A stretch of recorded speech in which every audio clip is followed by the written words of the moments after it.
Okay. All right, welcome back to the last edition of the 2022 TABC Summer League podcast. I'm Oren Glickman, alongside my partner and now champion, Jack Terrell. Yes, sir, baby. Y'all didn't see it coming, but the Hawks, taking it home. Jack, congrats on the win last night. Talk to me. You must be on cloud nine right now. Yeah, man. I mean, this is what it is all for. Really, really proud of my guys. Really, really proud of our team. So much to say, so much to talk about. Excited to do the plus. Love that we have Reinhardt and Ori Schwartz on hold. Why don't we get right to it? Why don't we let him in right now? Let's get him on. All right. We're putting him on right now. There's Jack and Ori. Wow, we got what a best. What a treat for us. What a treat for us. We have the finals MVP, Jack Reinhardt, in the house. And we have someone who was on the losing side, Ori Schwartz, but they were undefeated and kind of ran. No, still happy to have him. Would love to hear his thoughts on the season overall. Nothing to be ashamed of. The Hawks are a great team. Guys, thanks so much for coming on and joining us. Of course. Yeah, thanks for having me. Yeah. So Jack R now. We have to be call me JT. He'll be Jack. I'll be JT. We'll make it work. Okay, sounds good. So Jack R, I want to get your thoughts on last night's finals game, but I also want to get your thoughts on the overall playoff run in general. You guys just played with ferocious defensive tenacity, and it starts and ends with you. So I want to get your thoughts on that. Yeah. So going into every game, we knew that defense is never going to be an issue. We always had guys to defend. We scouted well between me and JT. We definitely scouted enough. You should see the texts we have back and forth for every game. We pick up on everyone's tendencies, what they like to do, what they don't like to do, stuff like that. And offensively, we should have done probably a better job game planning than we did, except for this last game against the T-Wolves. We did a good job of taking advantage of Hami trying to help, which was the first time that we did that, because everyone loves to double JT because the guy's a monster. The playoffs were tough. We only played Western Conference teams, I'm pretty sure. I think we played, Thunder, Spurs, Lakers, T-Wolves. So it was nice to play new teams. Yeah, I mean, JT and I, we argued about this throughout the season, which conference was always stronger. I always thought it was the West, but I guess you guys kind of put that. The West was stronger. No, but I think guaranteed the bottom two teams in the East were the worst teams in the league by far. The Pacers and the Hornets. No, there's no conversation. They died for the Wolves and the Hawks to exist. I was just gonna say, I think we're a deeper conference. Yeah, you guys were deeper. I think the Bucks. I know the Bucks lost in the first round to the Thunder. It happens. They're the better team. I still think they were better than the Thunder, and I think they're better than people think. The Raptors, they got past the Kings in a fluky way. We'll call it that. That was fluke. But they're still a good team. They're still a good team. The Heat have Samet. The East was not soft. The bottom of the East was soft. Yeah, I gotta say something. People talk about what it takes to bring your team to the championship, and Ori would definitely know about this. I think that the Wolves are as formidable opponent as ever, and we got lucky having 4 game tape of Wolves basketball to watch to just really know, all right, what do they like to do and what can we do to take it away? I think if it's any other year where we don't have extensive film to kind of study and the basketball scholars and people that we are, I think it's a whole different ball game. But it's just people look at us and our team and me specifically and us, when we're yelling at each other on the court, they're like, oh, they're breaking. Garnett, Jordan, guys like this, they get intense. We are bringing it. If you can't handle it, there is the door. If you can, by the championship game, you will be ready. Just ask Eric Lifshitz and Sammy Nat, who had a combined 17 points in the championship game as 6th and 7th rounders. If you can't make it, there is the door. If you can, you will win. And it's just another part of the psychosis and going. It's like finding things to motivate. I wanted to share this. I fabricated. I'm going to share my screen. Another thing I did, which is a little nuts, and I wanted to talk about. I fabricated fake trash talk texts from Akiva Gottlieb saying Eric's not a real baller. It's his first year. Ori's not going to show him how a real player plays. Maddie couldn't guard me if I was sleeping. Those were my wife. I texted my wife and said, hey, can you text this to a group I made with my childhood like best friend? And she's like, what's wrong with you? I'm like, just do it. She's like, okay. They knew immediately it wasn't Akiva because only an idiot like me would misspell guard. But you know, it's just these kind of things where like the winning consumes you. That helps. I said this to Oren last night. I said this to Oren last night, but I think just one of the main, if you see a trend of all the teams that have either gone to the championship or they've won in the league in the past 3 years, it's the teams that honestly really care. I don't think you ever find the most, you know, I'm not going to take away from existing talent, but you can have teams that have tons of talent, but if they don't care, they're not getting that far. And I think kudos to the Hawks. I mean, like, just the preparation on last night's game, the tendencies you guys had down. This was my first time playing against Eric Lifshitz and the Reinhardts. Like, the guys who've played with me, you know, for a long time, they know I like to go left. They know I like to start right, spin left. The guys typically who've never guarded me before, I can always do that and get comfortable doing that. But I was super impressed with just, you know, hearing you guys really know the things that I wanted to do. And you could tell there was tons of prep. The other thing was like you fully executed on your game plan. Like you really forced some of our guys to hit the shots that they needed to hit to win. And, you know, we weren't hitting in. And same goes on the other side. Like like you said, the 6 and 7. I think the real story to that game last night is the 6 and 7 for the Hawks really came through. I mean, they were really hitting those shots that we were forcing them to make, and they hit them. And to me, like that's really the story of that game last night. Yeah. Just to piggyback on that, Ori, we actually had a conversation. I was asking you guys if like the undefeated storyline was affecting you guys, like if it had an effect on you, but you were actually telling me that you think in a sense this Hawks team was undefeated themselves because that one loss that they had in the regular season was to the Wizards. Jack Reinhardt didn't even play. I mean, that's a big deal. I actually didn't hear that till after the game last night, but you know, that stat to me tells me a lot about their season as a whole. There's, you know, take a look at the game tape. They beat us. I wouldn't say that was a super close game last night. They beat us handily. And take a look at the game tape against the Lakers. You know, I've always thought that the Lakers offense as a whole all season was the most potent. They really moved the ball well. They had a lot of great shooters. We struggled defensively against them when we played them. They shut that team down to 31 points. So kudos to the Hawks. They're really learning everyone's tendencies, prepping before games, and defense wins championships. So what do you think is the key, Ori, when you're drafting? I think you said this early, like more than anything, more than defense, more than offense, more than having the stars, it's the draft, right? The draft is the most important. If you're as a vet of the league, and I'd say one of the 4 premier point guards in the league, like there's 4 guys that if you have them as a floor general, like your offense is set, and it's you. It's Merwitz, it's Hoden, it's Kelson, in my opinion. It's those 4. As a captain, look at your teammate, JT. Jack Reinhardt, a 2 guard that was forced to play. Reinhardt's a scorer. Jack's a scorer. He's a bucket getter. He played point guard this season and he can, but Jack's a pure scorer. All right, that's why I don't. Those other guys I'm gonna set.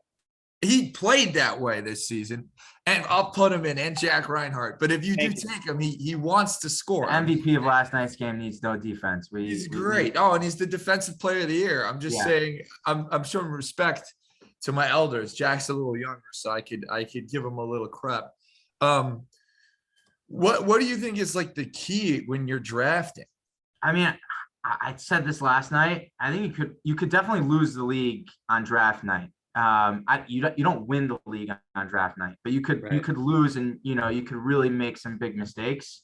There's been guys who, this is only my second year in the league. A lot of people had a lot of hype the year before. I just didn't play.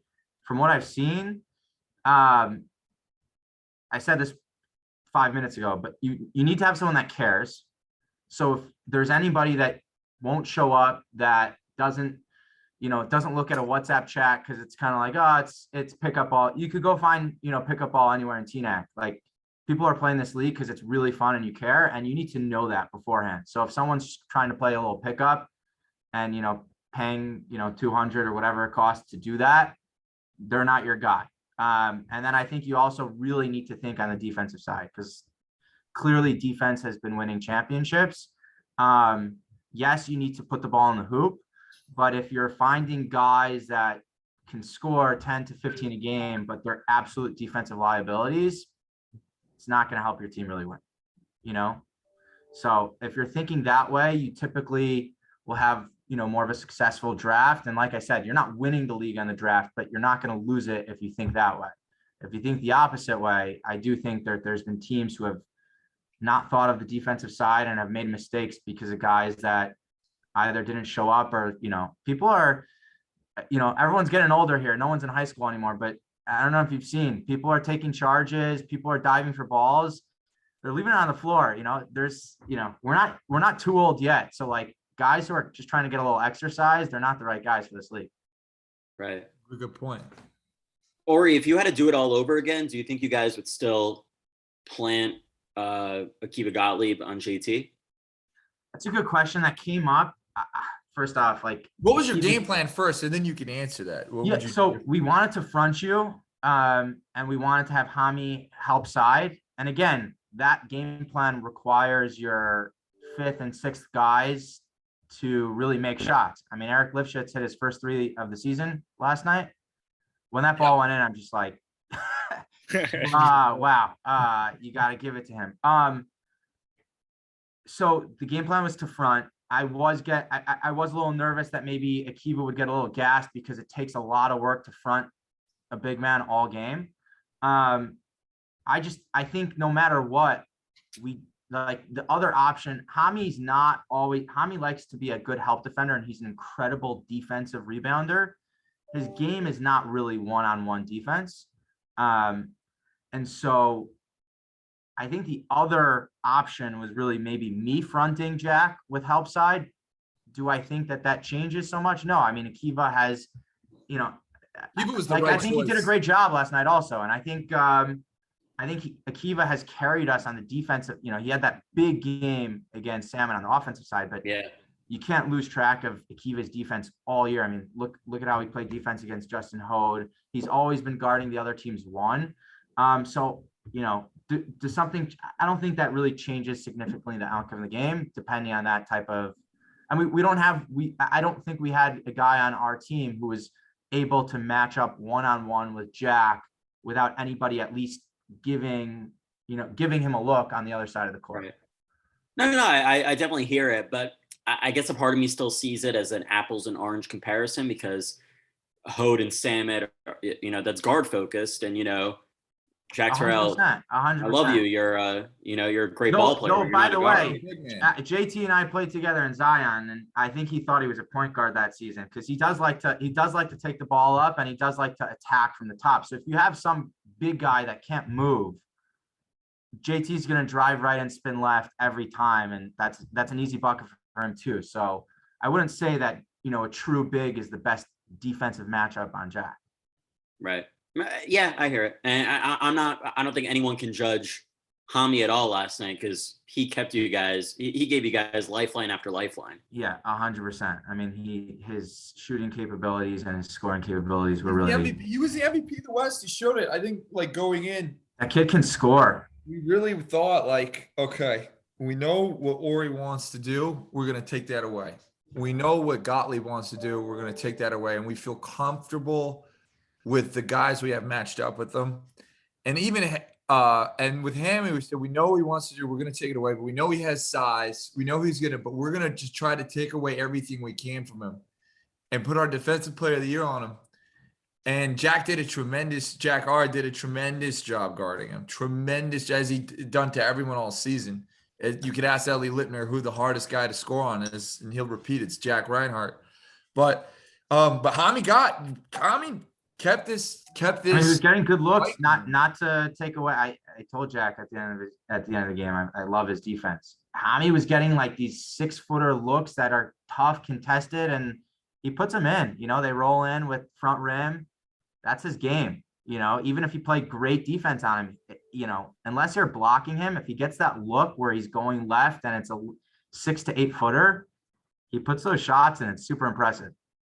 Donnie Kalimnik of the Thunder is just going to continue to have nightmares about this. He could have had Michigan, Hammy, and Jonah Tripp, and Mason, and himself. He could have had all those guys. And still probably taking Yaron Schneider as 6th or whoever.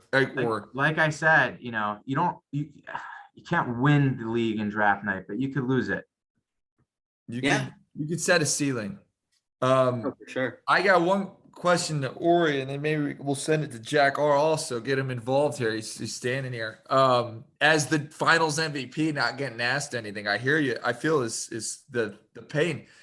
Do you think, like, I feel like we were able, Jack and I, we were able to have our test like versus the Spurs, where like all season I felt like we really won games and coasted defensively to an extent because we were so athletic. Because we like to run, because we got up and down, we did that so well that we never really even focused on our half court.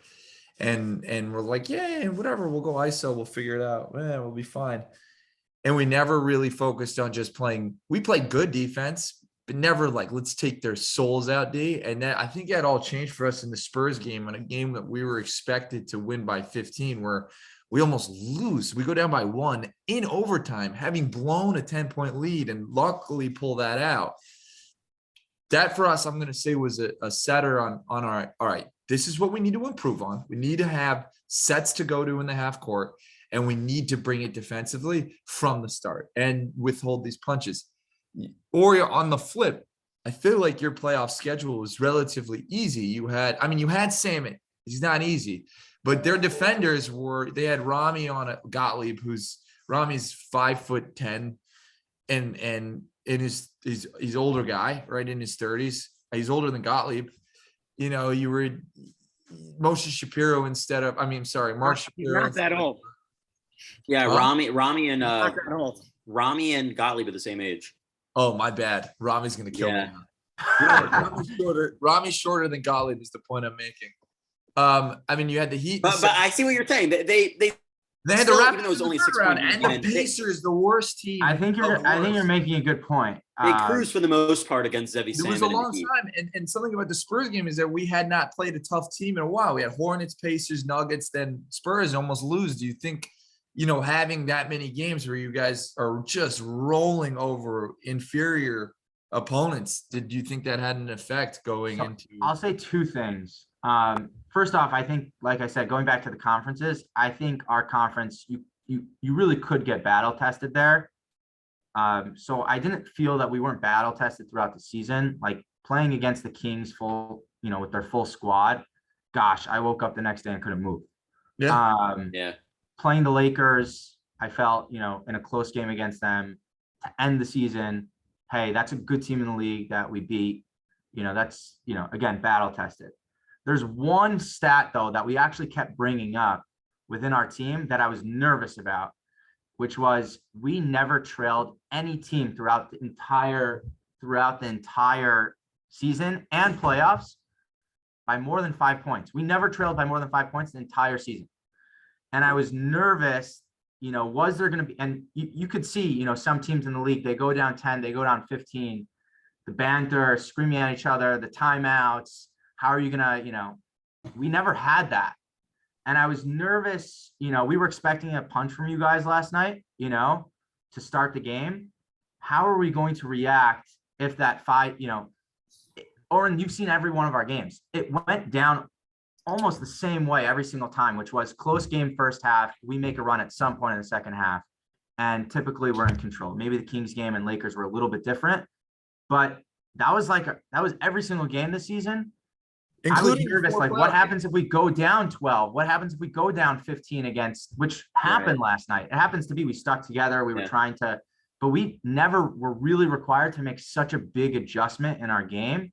And I thought like that last night was sort of the first night where we're kind of feeling each other out in the timeout saying, guys, what gotta try something new now, you know? That was really the first time that happened. And of all games, you don't want that to be happening in the championship. No, not at all. So that, again, we kept talking about that, and that was a fear going into the championship game. Jack Reinhardt, this was your first season competing in the summer league. Not to put you on the spot, but I'm just curious, did it meet your expectations? And talk a little bit about your brother, Matty. His first season being a captain, winning a championship. You were kind of the de facto vice captain. So tell me a little bit about that. He values your input, your advice. I'd love to hear about that. Yeah, this league definitely lived up to expectations. I've played in Upper West Side League with a couple of the guys that are in this league. Yeah, so he's a 2-time Upper West Side guy. So it's really third. I have a feel for some of the guys that were in the league, and definitely coming out of the draft, me and Maddie were like, if we can get JT, me, Maddie, we knew Isaac going from a 3-on-3 tournament we had played.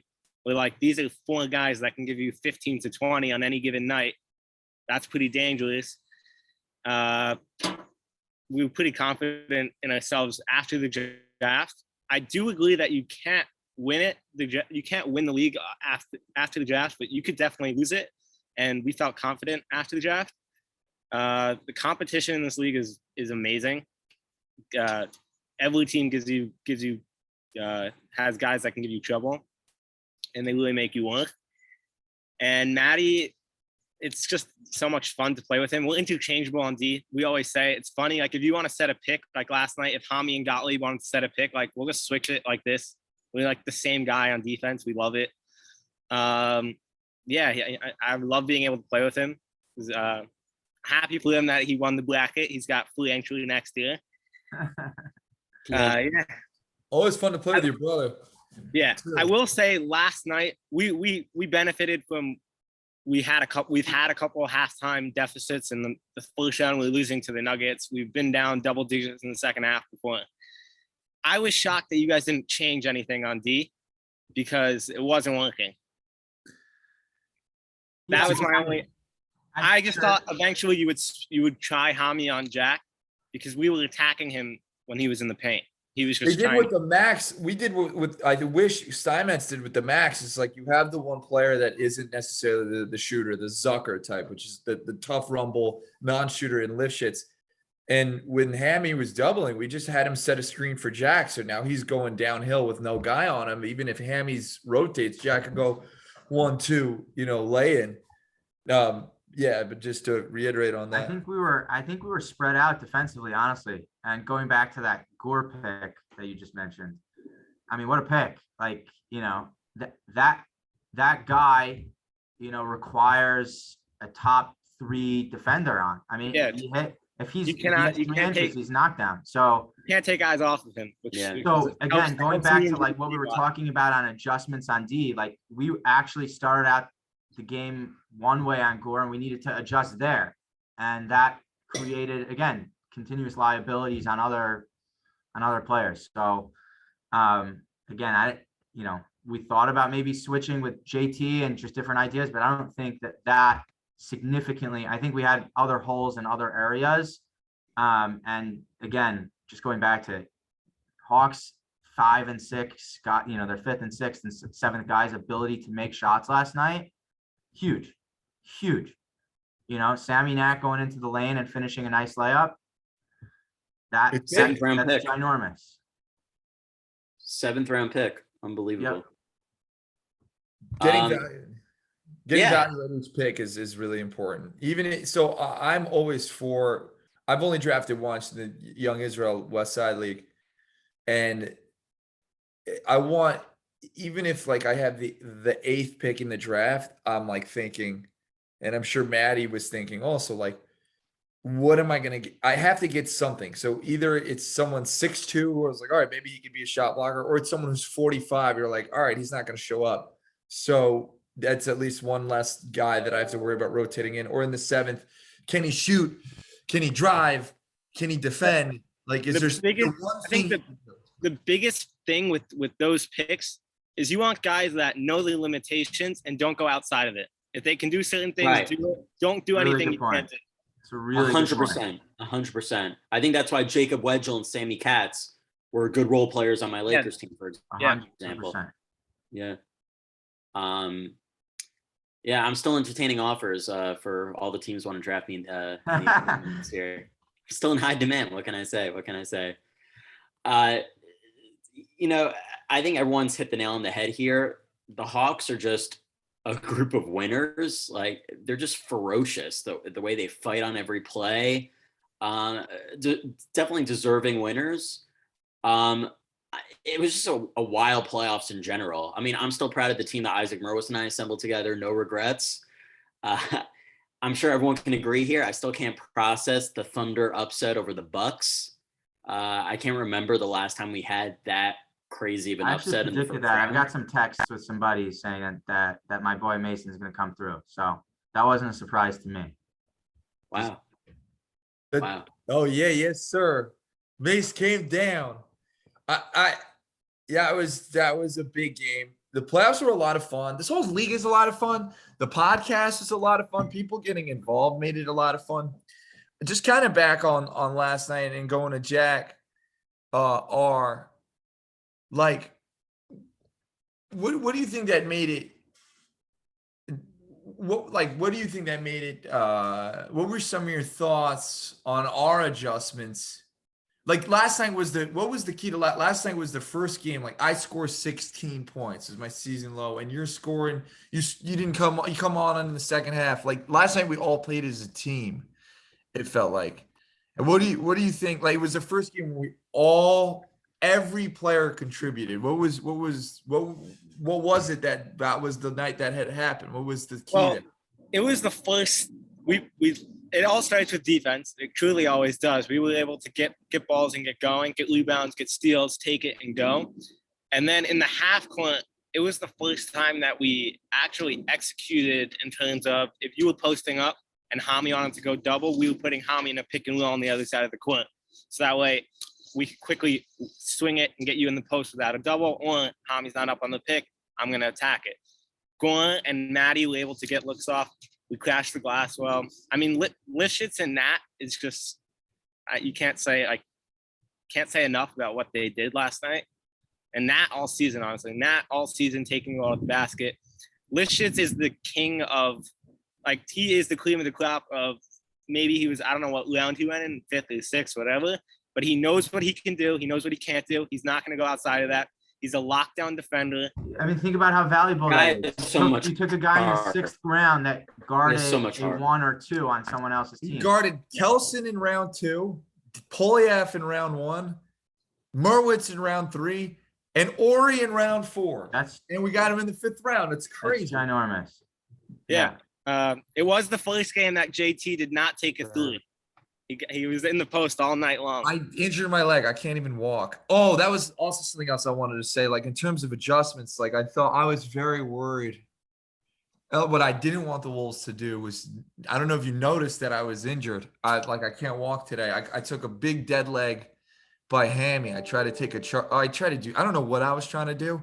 It was stupid to even be there in that other end of the court, but I got kneed in the back of my calf muscle. And then on a rebound, I jumped high and then came down and went back up. And I was like, I can't walk. And what I was worried and nervous the Wolves might do is recognize that and put me in a pick and roll, where now I have to guard Ori all the way out there going downhill. Like, I was like, oh, I just hope they don't realize it. Here was the thing on that. We noticed that. We just knew you were camping in the middle. And even if that pick, like, all night, whether I had a step, whether Hami had a step, if we got past our guy, we had an option. It was kick to either someone wide open in the corner or even like a 6-footer, or take, there were a few times where I finished, but like, it wasn't an easy shot by any means, because JT is just sitting there. You don't really foul. I even know when you commented to the ref that I want to throw my body into you, that's 100% true. I acted that one out and I got that call. But like, those are tough contested shots. Like that's not our best look by any means. No, but, I hear it.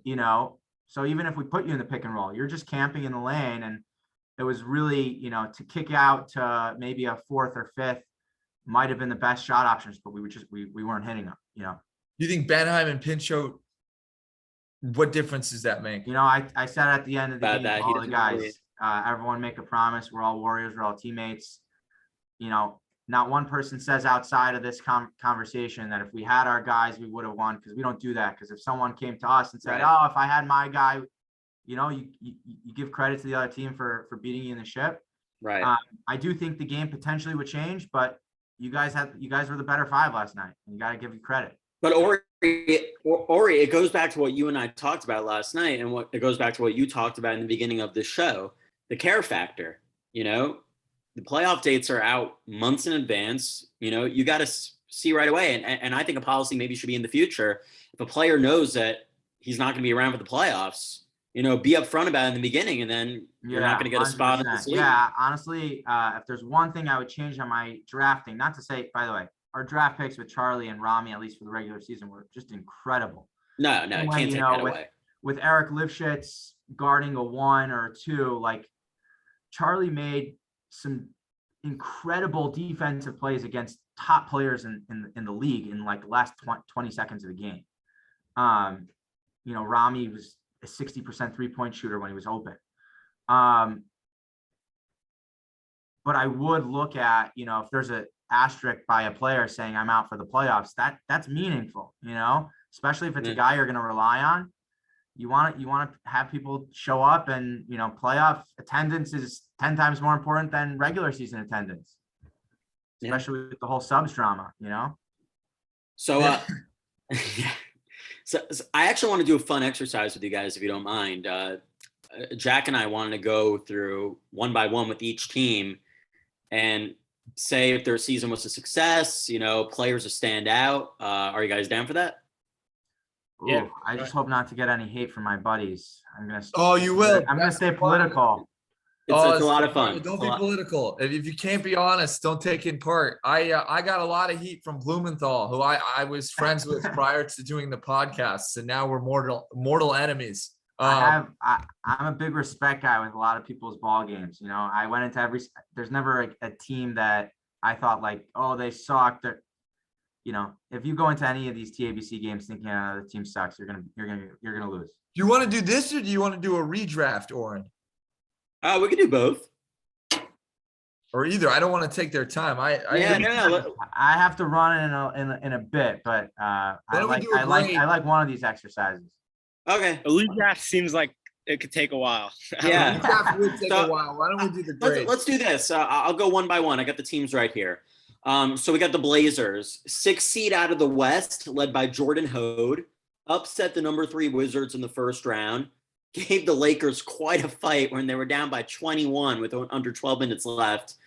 I think it was a good season for Jordan Hode overall in his first year as a captain. I would give him a B+, good season. F. No, because they didn't draft. No, I think by the way, their playoff run in Yeah. comparison to their regular season, their playoff run was amazing. No, They- That they gave people a hard time and that they got, they were winning some games. They had guys really step up in the playoffs that, regular season wasn't the case. yeah, I would definitely give them like a B+ considering they were the 7th seed. My guess is Jordan thinks that Soft Miller. My guess is Jordan would think that boy, it's championship or bust, but like for that team's performance in the regular season, their postseason was pretty good. It was. I agree with that. And they lost on a buzzer beater to the 2 seed in the West. No, Yeah. that's true. They almost made the conference Good finals. season. Good They season. lost on a fluky shot. They came all the way back in that game from down 20 in the second half. And they Agreed. couldn't get the ball to Jordan. I think if Jordan has the ball in his hand in the last place, That sums up the whole I season. only give it because I could have been there instead of Weisberg. He took Weisberg over me. It could have been. Weisberg played well in that game. I think they can hold their heads high. He's a great player. He's a former Max captain. No, in all honesty, you got to give him. I would give him even better. I don't know what happened in the season. They lost 5 straight because they were definitely. They were playing in the West. By the way, guys, I hate to be that guy, but if we're gonna take all this time for all 16 teams, I gotta hop soon. But All right, I'll go okay, quick. let's do Volleyball, lightning round. trust me. I'll go quick. I'll go A- for the Blazers. Okay. Playoff run. Sixers, I think they started the season 0-4, and then they turned it up, right? They won their last 3. Yeah, but their season is a failure. They lost the first round matchup. They should have won. Right, the first round matchup. Yeah. Yeah, they've got guys that have had good experience in the league. At championship caliber. Chesner's. That's a failure in my opinion. I like their team. They just felt more like the little engine that could more than an actual, lookout for us. So I got to give them a C+. B minus. Bucks. They took Schwartz in the first round over Zevi Salmon, I think, or something. Yeah, crazy. that was a bad first round. I think that's Bucks. I never saw them actually play, so I'll pass on that one. Yeah, that's Also, a failure. I think the first round upset. Stains them. I'll shout out Jason Michigan, but they get an F. to the Bucks. Yeah. They sounded like a pretty good team in the regular season. So they first round. No, they need to be commended for the season they had. I wouldn't give them an F, but definitely not above a B. No, this problem with the Bucks was The season as a whole ended one game after after they get an F. They didn't win a playoff game. they had the problem that Ori mentioned. Where they had the guys who were too cool. Like they weren't going in worried or scouting or thinking of the game. They're like, we're going to come out. We're the better team. We're just going to hoop. We're going to play. And then Mason said, we're going to play zone. We're going to play this. We're going to do that. We're going to beat you. I can't give you an F for one F of a game. I got to – you got an A+ draft. B solid. B minus C+. Jack, if that's your team, what do you get? If that's your team and that's your season, what do you get? I'm punching. You had them in the finals. You get an F. You get an F. Fair enough. Yeah. Okay, this is a good one. Spurs won their first ever playoff game because that whole team comes back every year. They finally won a playoff game, and they took the championship team to overtime. That's a good season for me. A+ for me. I thought they were good with it. You know what? It's a not, but you should know it's a B for me, not because I don't think they perform, but because whenever I look at the Weinbergers as a group, I play pickup with them enough times. They're always giving you a fight, especially with the Kelson brothers. Like, I'm not surprised that they gave everyone a fight. That's that team. Right. You know? I would give them B+. That's like they definitely they weren't they win the fine. ship. You know, Yeah. he is that, like, that's how they typically perform. I wasn't surprised by any means with their performance. Do you think they put a ceiling on themselves by going with the same group every year? Yeah, I don't think they can string enough games together to beat a Lakers. Like, I don't think they can beat Lakers, Timberwolves, Hawks. Like whatever they could have, like I don't know. in that many They always give it a consecutive fight. games. But they will fight, and I just don't think they have enough offense to necessarily put up enough games together to win a championship. Valid. Moving on. Next one. I think the Kings. I think this is hard. I give them an incomplete. Yeah, We're never gonna, 100%. we're never gonna know what could have been with this team. Incomplete. I wanted to play them. I was battle I've ever in any basketball game I've ever had. Really, Yeah. yeah. Kings and the Wizards. It's unfortunate. Injuries are part of the game, but it is what it is. They're a first team all bar fight team. Like if you want to brawl, they're first team. Like if it goes Malice at the Palace and I'm playing the Kings, I'm leaving the arena. Like I don't want any part of Mitnick, Leifer, or Moskovich or Turner, any of those guys. I don't want anything involving fists. I don't want any of those guys. But they don't have shooting. I think that was a big problem with them. I don't think enough. Sammy Turner was knocked down this year. Who? Sammy Turner was knocked down this year. They have one shooter. Ari Mitnick's a mid-range. Moskovich isn't a shooter. Isaac is Mitnick could be a shooter though. He can do whatever he wants with the ball. That's how good he is. Ari is a mid-range guy. He could hit a three. He has to be He set. wasn't really shooting threes this year. He wasn't. I give them. I'm not saying he doesn't hit them, but that wasn't his game so much this year. I think they had a ceiling because of the Lakers. I think we all agree. Incomplete. Let's go to the next one. Okay, go on. Next one. All right, Pacers F. Pacers F. Yeah. Incomplete. They didn't have a that just that was a dumpster fire from beginning till end. Yeah, there's not much to say about them. Moving on. Good Thunder. guys, so Bookbinder could play. They had a lot of good pieces that they just didn't. Yeah, Goffeld was a streaky player. No, Goff's good. Bookbinder's really good. You know, they had a good pieces. Just they had the pieces without the star. Like Yoav Deutsch is great, but at this point he's probably a second, third rounder. Great. Yeah. What did you say? Thunder, right? Yeah, Thunder. The playoff win, I think you got to jump them up because of that successful season. I thought they're a better team than losing. I'm saying again, confidence in Mace. You know, Brian, the way he plays. I thought they'd give the Raptors a better fight. So I think I wasn't so surprised they're into the next round, and that 30-point loss, they just didn't show up. You know. All right, B. I think they get a bad score for the draft just because Mason's the right pick at 1. You could take any of X players from a list 1, and Mason's one of them, and that's a great pick. You could have had Michigan in the 2nd. You could have had Hammy in the 3rd. You could have taken Brian Shore in the 3rd, and that's a really good pick at that value. Hammy you could have taken in the 3rd. We all agree he's a 1st, so that's fluke. You could take a Trip 4th. Just think you could have had. But having said that, with the guys that they did have, they had a really nice year, and they were a win away from being 5th instead of 7th. You know, who knows what happens? But I'll give them an A- for their playoffs. But yeah, I'll give them an A-. I didn't watch any of their games, but the fact that they beat the Bucks coming off the regular season they have, I'll give them like a B-. All right, fair. Next up, we got the Heat. I got to be honest with you guys. I'm disappointed. I'm really disappointed with the Heat. They got the best player in this league by far. I played Zevi Stam at the Strobel tournament in a 3-on-3, and I thought I played excellent D on him. I was like, oh, I locked him because I guarded him in the final game, and we won. So I'm thinking, I locked him. And this guy made me look like Bozo the Clown at the town fair. This guy is a baller. This guy's a certified bucket and get the ball and score it anywhere on the court. And the fact that you can't surround him with the requisite pieces, it's not hard. Give him a center, give him some shooting, and set him a pick. Give him a point guard that can. I don't think it's fair though to say that their season was disappointing. They had bad luck and losing. I don't know though, Ori. A quarterfinal round. Levine missed that playoff game. Like that's too. Again, Rami's team looks a lot different when he has one of the other Levine brothers healthy, and when Scott Levine is in that playoff game. To me, like it's true. But again. I think overall their season was a disappointment in comparison to how they drafted, but some of it's bad luck there. Right. They had the best draft. Fair. Still, at the end of the day, you look at a team with Zevi Samit that only got to the quarterfinals. You can't say that. In terms of how the season actually played out, they probably get like a C+, B-. But they should get like an incomplete because that team was never whole. Yeah, I'll give them an incomplete. But that's what we've been saying where they don't. It was unfortunate Jack got hurt, but I mean they don't always have guys showing up to games. So, like besides him, so that could be an issue. I will say though, Isaac Held, what a dark horse pick for that team. Awesome pick.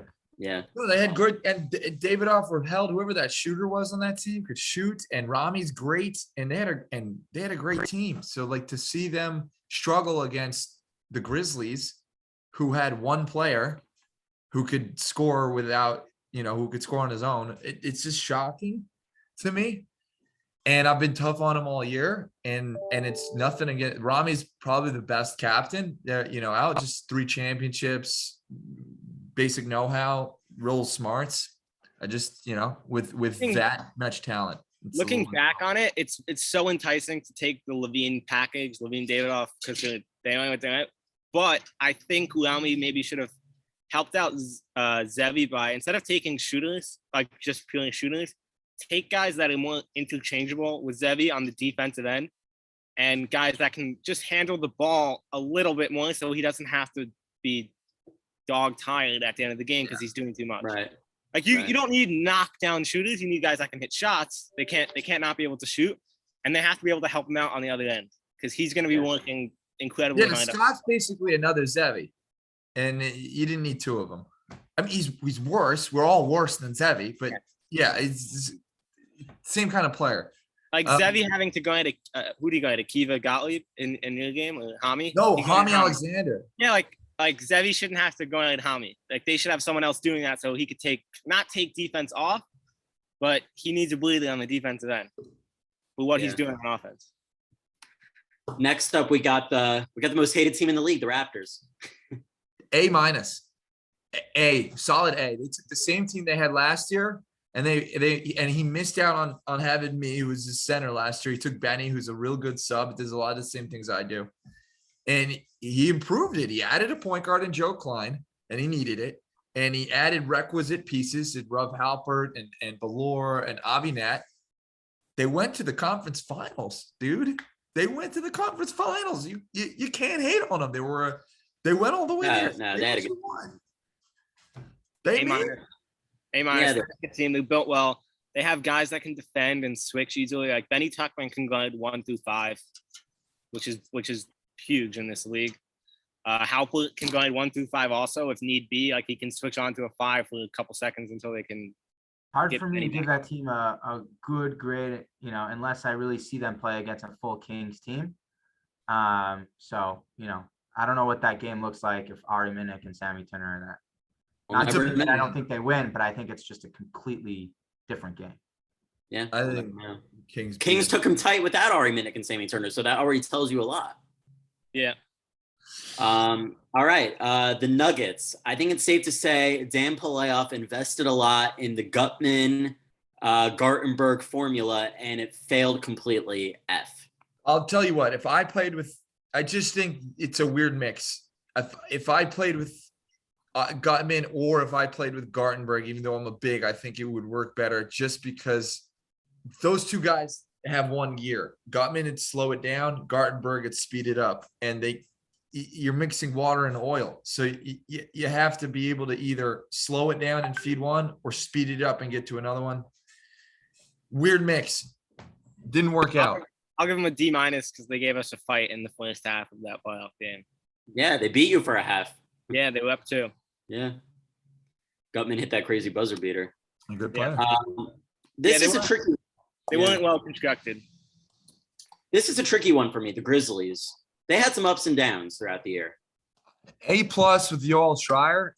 I've never seen a guy with that big a smile watch teammates shoot that much terrible jump shots. They didn't have 1 point. They didn't have a point guard. They didn't have a shooter. It was just him, and he kind of just willed them. Also, bad luck there. Hard to judge a team on. Was that a second round pick or first round pick that when it got injured? I know they found Avery Lubin. He was one. I think. That team with Lubin's disgusting. if you're gonna judge him from performance to right.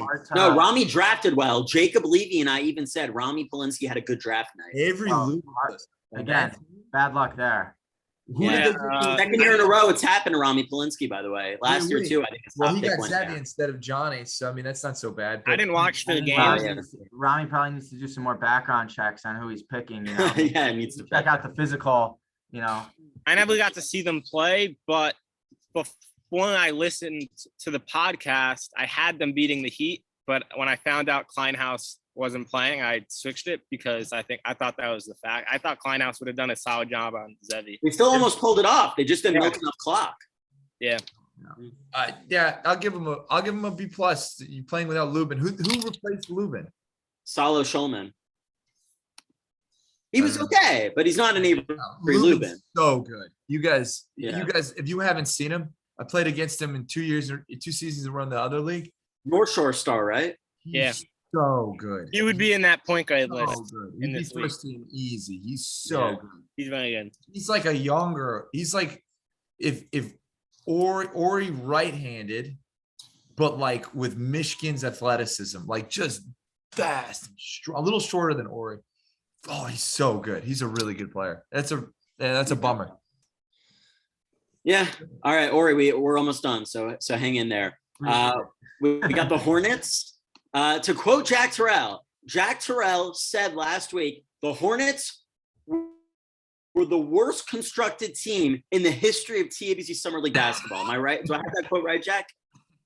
I had to give it back to Heidemann for calling us overrated and not that good. So I had to give the juice right back to him. But listen, you take Stevie 1. I'm never gonna argue that pick. He gave me the business last year. He's tough to handle, so strong and fast. But you're not gonna get one shooter to surround him. You're not gonna get one, not even a shooter. How about a guy who will even shoot, who will even take the shot? Like I told Lifshitz, like, I don't care if you miss, you have to shoot. So the defenses at least think you're a threat, right? If you don't even shoot, you don't even give yourself the opportunity to hit like the one that Lifshitz hit in the finals. No shooting. Heidemann's not really a point guard. He's more like a power forward. The way he plays, he likes that mid-range, he likes to score. This is a weird team. Yeah, I agree with you. I love Stevie Paul's game. He was on our wish list. Just we didn't have the 3rd overall pick. It was Stevie Paul and just not a team of shooters around him. That was no shooting. Stevie and no shooting. Stevie last year had Merwitz, J-Shat, Wizzo, Rob Halpert, Avner. And you're like, what am I going to do with this team? Like, I have to eat Stevie and then get tired on the other hand. And then if we double, it's a 3. What am I going to do? You just didn't put the right team around him. We ended our season with the Pacers and then the Hornets. And I mean, they're the 2 worst teams in the league. And I thought that the Hornets were significantly worse than the Pacers. Wow. That says a lot. That speaks volumes. Yeah. They were not built well. We're only talking to smack because Heidemann threw the first punch. I'm just saying. Seemed like the only thing positive on that team. Yeah. Okay, this is a really good one, actually. We're down to our last 2. I don't think we really need to talk about your guys' teams because those are both A's. You guys were in the championship game.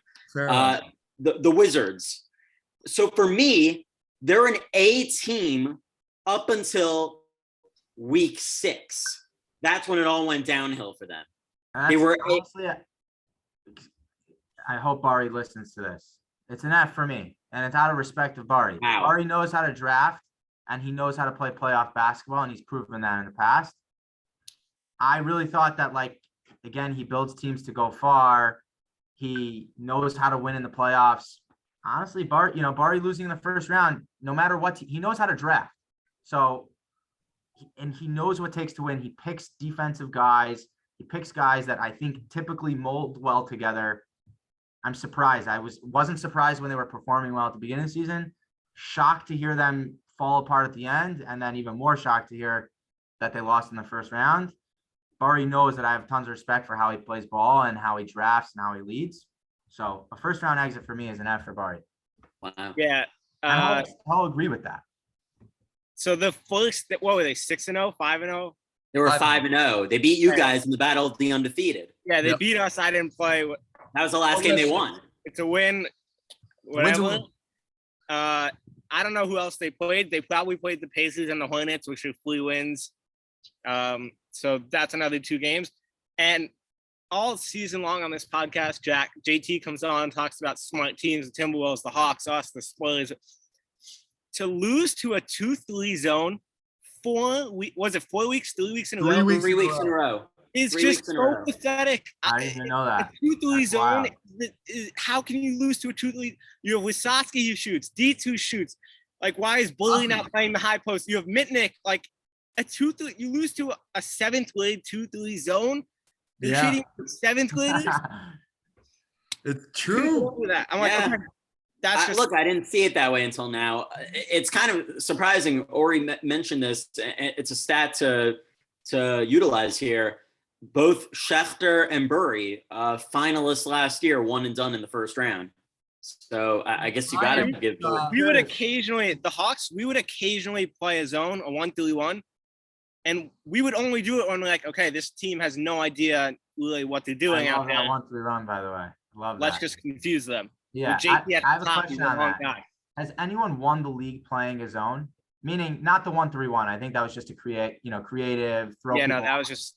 Has anyone, a team that plays consistently 2-3, have they ever won this because league? it's so. I think the majority of teams who win in this league play man.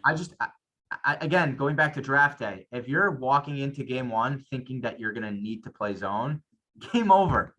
You need to draft guys. It's soft. Yeah, on.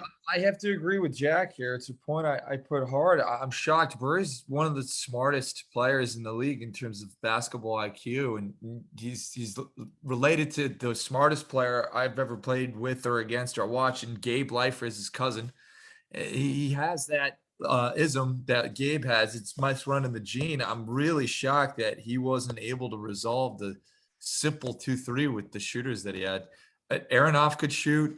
Seth Foreman's not bad from the long range. Judah Klein is decent from long range. I don't know how they weren't able to beat it. I mean, you can't put Rafi Mitnick in the middle to hit his sweet mid-range J, and I don't know. So, A+ drafting, F finish. Yeah, That's I'll give them a D example because of the first half of the season.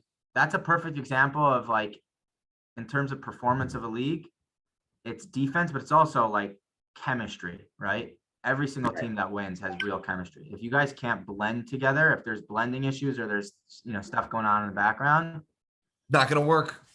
Not gonna work. You're right.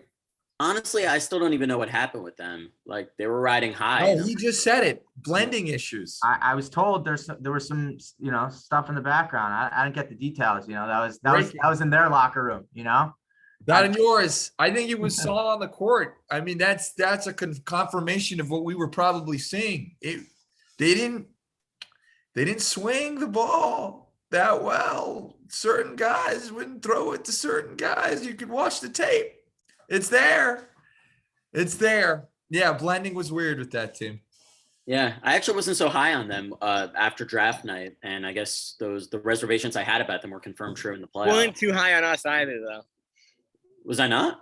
No, you had us ranked we like were ninth and said Yeah, it was Jack Terrell and no one else. We were 5th in the East. Oh wow, I had My yeshiva league knowledge of guys less than 5 years younger than me is absolute to zero. So I had no clue who Jack was. I just knew he was Maddie's brother. So kudos to them. I bet you there were a lot of teams in the league who probably never saw Jack play. And I'm talking Jack R. Yeah, no, for sure. The last team we have, I'm actually not going to comment on this at all because it's my team. The team Lakers. Hey, you drafted a team that became a family. Like you guys really when we beat you, I felt bad. You guys really felt like I was rooting for you, even though we were playing against you. Look, no question when I'm in that zone, I want to kill you. I want to rip your throat out and embarrass. And it's how I play ball. It's just how it is. After the game, I mean, you guys loved each other. You guys went out to dinners together. I mean, you guys showed, but what it is to be a team. Having said that, I think there are two approaches to winning championships. And I think it's the Lakers approach or it's the Hawks approach. We weren't that. I mean, we're all buddies and we all love each other. And there's a lot of. You guys are cutthroat. You guys are more cutthroat. We are I said it in the championship game when Sammy Knapp missed the layup to him. He's not ready. Get his ass off the floor. We are. I remember that. Ruthless. And they'll say the same to me. Jack will say to me, "What are you doing?" When I just give up a rebound, and it's not personal. It's holding each guy accountable. And when it's done in a constructive way with that kind of oomph, there isn't the weird stuff behind the scenes. No one feels like they didn't get something off their chest, because if they did, they got it out on the court. They'll say it. Everyone knows what they need to do.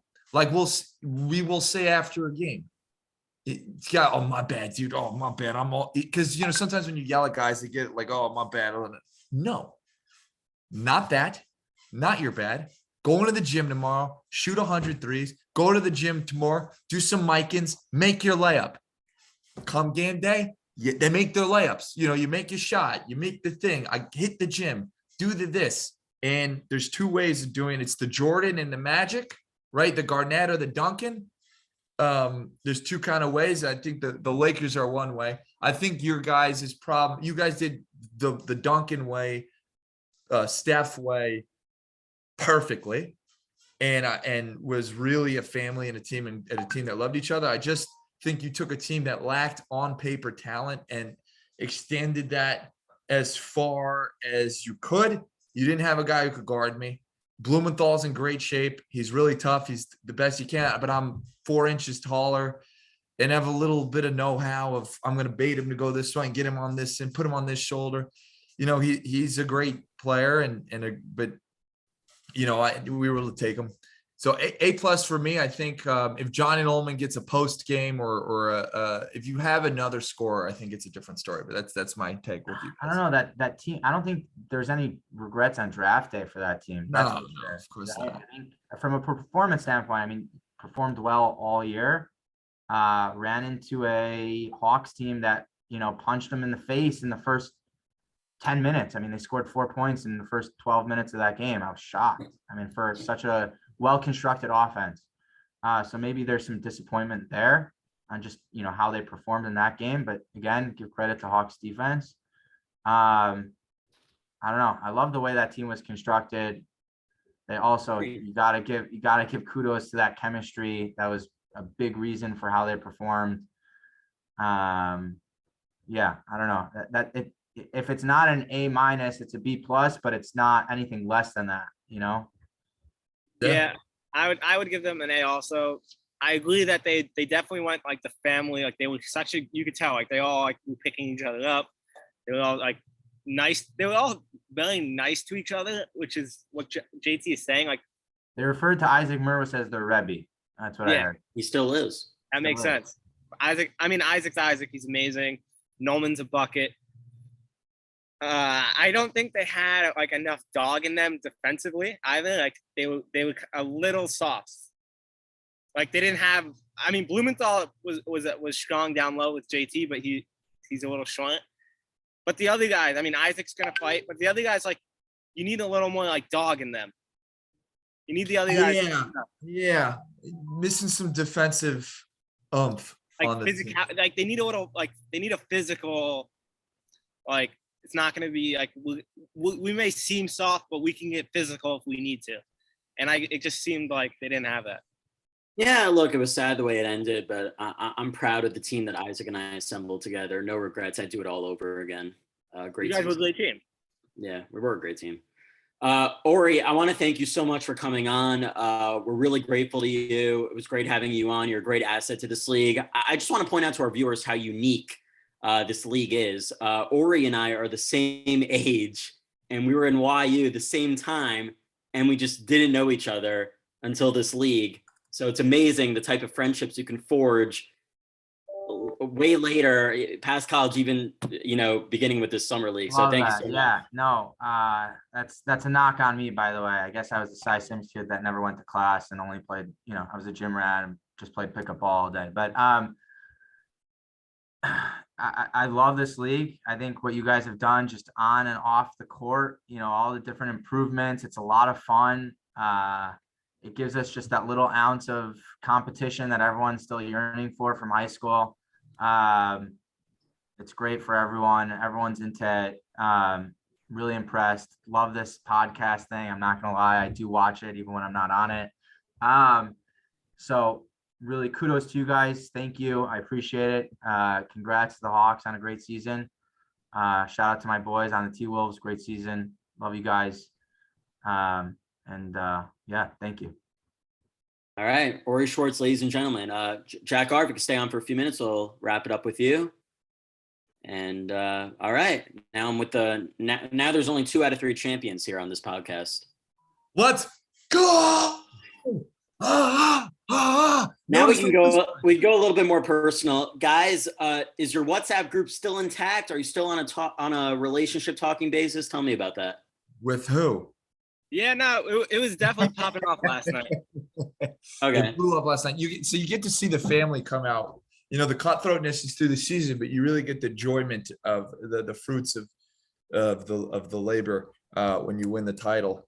That was fun. I got to say a couple things. I really wanted Akiva Gottlieb on because, you know, that guy, you know, he's great on the pod. He talked a lot and he deserved to, having that 30-point game. He said to me in the game, he said to me in the chat, if Ryan Terrell was on the wall, if Jack Terrell was Ryan Terrell, which he's not, which he's right, I'm not, the Wolves will win by 20. And I wrote, That's the dumbest thing I've ever heard. If Jack Terrell was Ryan Terrell, which I'm not, you would have no chance. First off, then in the game, he said to me in the fourth quarter, you know, we're you know, I don't know. He started talking trash. So I wanted to talk a little smack with him. But let me just say one thing. If Ryan Terrell was in, like, I'm putting up good numbers against this league, and Ryan does that against Connor Delaney, I'm doing it against Aaron Heidemann. There's a difference, right? He would, if Jesus walked on water, he would swim on land in this league. It'd just be different. It would be rough without it. But look, I get to talk a little smack now because we won the chip, and I like being the bad guy. We always took pride, the Hawks, in being the villains. Like, we wanted to be the bad guys. We wanted to be the team that you hated. Even though we weren't, I don't think teams hated us. I think they respected us. So. I think it didn't work out that way. It was like, no, they're actually just a bunch of good guys. And we are. But yeah, it was a great season. Team celebration in the works. Is that happening? I mean, Lifshitz is a championship game tonight, so we'll see. Yeah. Oh, you guys are gonna pop in for that? I might stop by. Yeah, I might stop. That would actually be funny if you make it into like a whole basketball thing, like the whole basketball team shows up with their jerseys to cheer on Lifshitz. I don't know about that, but I think I'll be there. I may show up. Wow, that's really brotherhood. It's it's not even real sport. No, it's not. It's a fake sport. But wow. Yeah, no, even though I know nothing about hockey, but I do know a lot about trash talking. And so, all right, if you guys pop in, maybe I'll make a cameo too. Yeah, yes, sir. Yeah. That should be interesting. I think there are like 3 hockey players in that game who are part of our basketball league too. I think it's Lifshitz, Burry, and Jacob Levy. Oh, no way. Yeah. Sorry, I got some work stuff. No, it's all good. I guess I want to wrap up with this. Jack Reinhardt, someone like you who's played in like some big tournaments in his life. I mean, Jack has too. He was a part of the YU team, but you played AAU. You played in the Sarachek tournament. You already think this is an elite league, but what do you think the league can do to take it to the next level for next year as well? I mean, I don't know what else you could do. Definitely you want to get down stuff like subbing, just like solidify the rules of the league and stuff like that. I thought the officiating was good throughout the league. Great officiating. Yeah. Maybe a bigger incentive for winning, like T-shirts, a hat, a trophy. That's in the works. The talent in the league is good. I mean, hopefully it only gets better. I think the more competitive the league gets, the more guys like that want to just come for a jog. They won't be joining the league because it won't be that kind of league. It'll be guys who want to ball and want to take it seriously. So I think that's how the league gets to the next level, and it seems like it's on pace for that. I think people will know that by next year that this isn't that. I mean, there's going to be teams that are that they're just looking to have a good time. But if you're a captain who's just looking to get a workout in, don't draft me next year. We're not going to get along. Don't be a captain. Don't be a captain. You're not going to get along. If you want to be a champion, let's go. And I guarantee that if I'm back next year with the Reinhardt brothers, guarantee we're winning another one. Guarantee it. You heard it here first. If you fools out there let me fall to the Reinhardts next season, we're walking right to the title, and you heard it here first. Guaranteed. Back-to-back pledge if it happens. Jack, it's obviously a lot of work to do a redraft, but I want to do this. I think this would be cool. I think we would do like a best pick of each round, So for the 8th round, for the eighth round, I think it's unanimous that it's me. Hold on, I gotta pull it up. It's between you and got me. it? I'm just it's between me and Levy. No, it's obviously you. Yeah, it would definitely be you. I don't have the draft, so hold on. I'm pulling it up now. I'll share it. Whatever you guys say. Yeah, the thing is, I don't want to out people if they were an 8th pick, so I'm just naming the people who were the best pick of that round anyway. Yeah. Did I share the draft? Nah. Probably better not to. We don't want to hurt any feelings. All right. But I mean, you have it in front of you, right? And all you got to do is get in the gym and get better. Like, that's the beauty of this sport is like, if it's personal and it hurts your feelings, good. Go to a gym, get a lifting, do some yoga, get some shots up. It doesn't need to take your life. It could be 15 minutes a day. It could be nothing. T-Nex Square's got a great hoop. Shoot some threes. You know, there's a great gym right around the corner. Instead of watching, the new Netflix hit, get in the gym. If it's personal to you, take it personally. Go get better. Yeah. Best 7th round pick for me. Sammy Nat. Yeah, Sammy had a phenomenal season. Yeah. I'm looking. Yeah, no, 100% Sammy Nat. There's not no one even close. Runner-ups are Sonnenbick from the Spurs. Yeah. He was a good one. Sammy Katz, Yehuda Halpert are good follow-up. Seth Foreman had a really good year. But Sammy Nat. Why don't you just say the rest of the 7th round as well? I'm outing people. You chose the wrong guy here. No. If you're giving them credit, though, that's fine. Yeah. No, all those guys were good this the season. worst 6th round pick? No. No, I'm not gonna do that. The best 6th round pick, Isaac Held or Jonah Tripp. I think Isaac Held. Oh, Tripp. You could take either one. Tripp? Really? I think Held meant more to the Heat than Tripp meant to the Bucks. Right, Yes. but if I want a player in the 6th round and I get a center that could hit threes, block shots, guard Jack, Gartenberg, you get a center that could guard those guys, face guard. I had a hard time scoring on him and they didn't double. I mean, I scored. It wasn't easy. It wasn't like every time I touched it, I scored. I had to give him 3 or 4 moves before I could get a shot off. And he's tough and strong and tall, and he's your 6th rounder. So you get a 6th rounder who can hit threes, finish, drive right, and defend another big. Yeah, Jonah's good. Held meant more, but Tripp was the best kind of. All right, it's 2-1. I think Jack is siding with me on Held. Yeah, I just think Held meant more to the Heat with his shooting. I mean, I think these guys deserve love too. They were also dark horse picks, but I don't think they're up there with Held and Wedgel, Rami Pinshot, Moshe Kelson, Ethan Freilich. Ethan was an offensive rebounding machine. Yeah. Moshe Kelson, you got to give him props. He's really good. Jake Rimberg, also great pick in that round. Rimberg wasn't a 6th pick. Oh, yeah, he was. Was he? Yeah, he was. 6th pick. Great pick. 5th picks. Best picks. Oh, wow, you're right. Yeah. Evan Chesner went in the 5th round. He was their 2nd best player. Bookbinder, Lifshitz. Donnie Weinberger was okay. Benji Klein.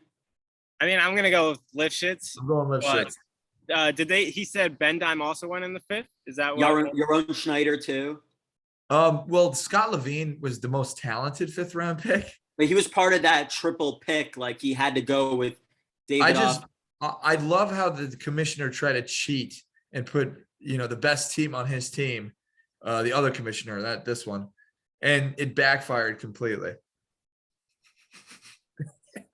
I think Sammy Turner. Maybe Sammy Turner. Yeah.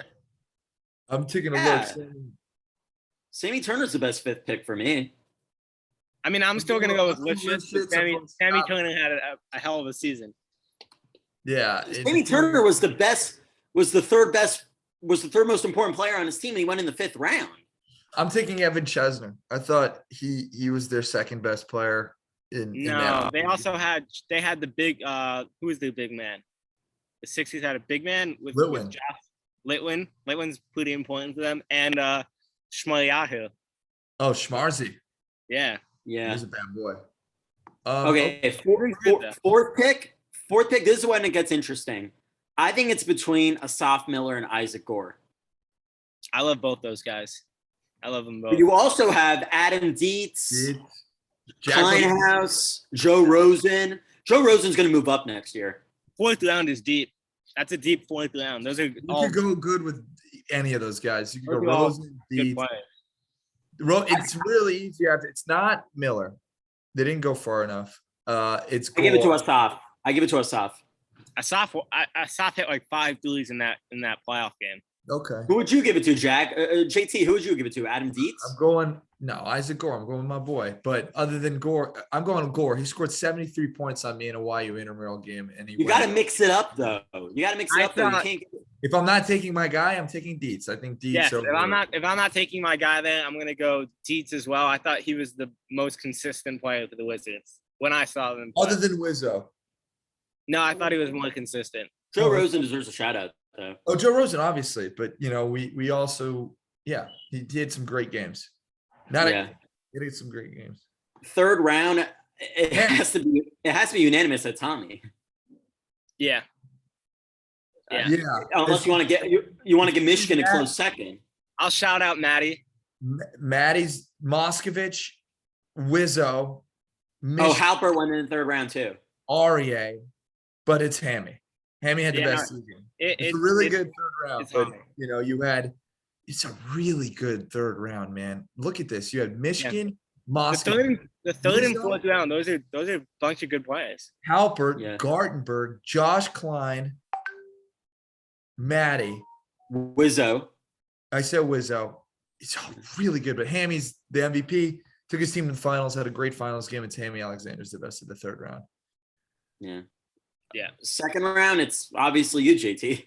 Yes, sir. It's the other MVP, Jack Terrell. I mean, it's really tight between me and Shlomo Weisberg, but I think I don't know who I give the edge to, but Johnny's there. Johnny's there too. Johnny Nolan. Nolan's good. I mean, JT, it's definitely you. We would. Look, I gotta be honest here. Can we? Third round's not in the second round. Take a look at the third round. Take a look. I think now you get to unleash on a player because they were picked high, so it's flattering for them. But you could still call it a bust compared to the rest of the crop. I mean, I'm not looking at it, so you'd have to tell me who you're talking about. Okay, fine. JT, do you think Moshe Brum is a second round pick? No, he's great player. Great player. I don't know who we're talking about. He's a great player, but I just looking at the rest of this pool, like who's the second round pick for the Hornets? Second round pick for the Hornets was Mikey Heidemann. Heidemann himself. That's way too soon. That's too soon. You guys, too soon? Oh boy, I can't wait for him to hear that. You guys did him dirty. That's so mean to him. No, he played well. He sat out an entire year last year too. He's not a second pick. He's not a second round pick though. Maybe third, maybe fourth, but not second. Third round. I think Moshe Brum's a good player. He's baseline Brum, as I like to call him. But just looking who the other second round picks were and seeing who he was drafted ahead of in the third round, Moshe Brum's not a second pick, and you probably could have gotten him later. I just think if you could get a guy later that you really like, to take him later, especially if he's not like the best player on the board. You know what I'm saying? Like, you had him at the end of the second round. You still had Hammy available. You still had Michigan available. You still had Moskovich available. You still had R.A. Halpert available. You still had JT. Wazowski. I can tell you that if you would have went in the second, me and Maddie were going to take Michigan. That was our plan. Oh, yeah? Yeah. I want to hear what your guys' plan. What was your plan before we like to get a big because like I can go on bigs, but I can't go on you. I can't go on. But there are other bigs in the league that like Hami's big. I can hang with Hami.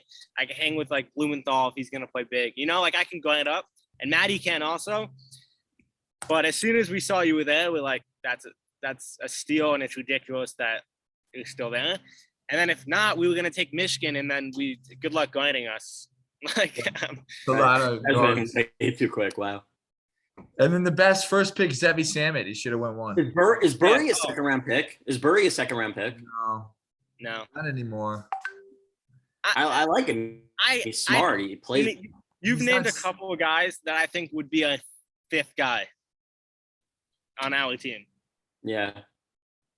Like I think And Isaac. We're gonna be the most hated people in TNEC after Yeah, this podcast. 100%. I the can't. teams, I think the teams that went wrong with their first round pick, but maybe they wouldn't change a thing, were the Pacers, the Sixers, and the Spurs. No, but if I'm Burry, I'm fighting. It's not personal. Like, cause I always, when I was drafting, I wanted to be my own second round pick. Cause don't you want yourself to have a better team? Like, Yeah, you want to go late. not You wanna go personal. late. Like, isn't winning better than whatever personal vendetta or personal thing that you have? Like, even if I was ranked as a third round pick, I'm thinking, great, I get a first round and a second rounder before I have to use it on myself. Like, it's not personal. And even if it is, No, like, not at all. okay, I could be wrong and that's fine. I don't have to be right. I just have to be able to say something to have an interesting pod. But isn't it better to win than to like, I always think if captains are going in, they should try to underrank themselves so they could get a better pick. It's better to win than to be like, all right, I'm a second rounder. And what? You win 2 games, you get out here. I don't know. It's just my thoughts. Yeah, I hear it. And that wraps up. Gottlieb's on if you want to talk shop with him, Oren. But I have to get to work. I got so much lined up. Yeah, I gotta go. We got to wrap up. That does it for our podcast. We'll be back next summer. What a way to end it! To end it with the Defensive Player of the Year and the Finals MVP and the MVP out of the Eastern Conference, the Jack Attack, as I like to call him, Jack Reinhardt, Jack Terrell. Great season for you guys, champions, and we're gonna run it back next year. Appreciate everything you guys do for the league. For an awesome season. Thank you, Oren. And Jack, a great partner. Couldn't ask for a better one. And we'll run it back Sunday, August 28th on the Wilf campus in the MSAC. Oh yes, sir. Check it out. We're having a great tournament. It's gonna be a lot. All right. Thanks to all our viewers. At the end of the day, we do this for all of you. Thank you guys. Have a great year, and we'll see you next summer. See you next summer. No Gottlieb. We just ended.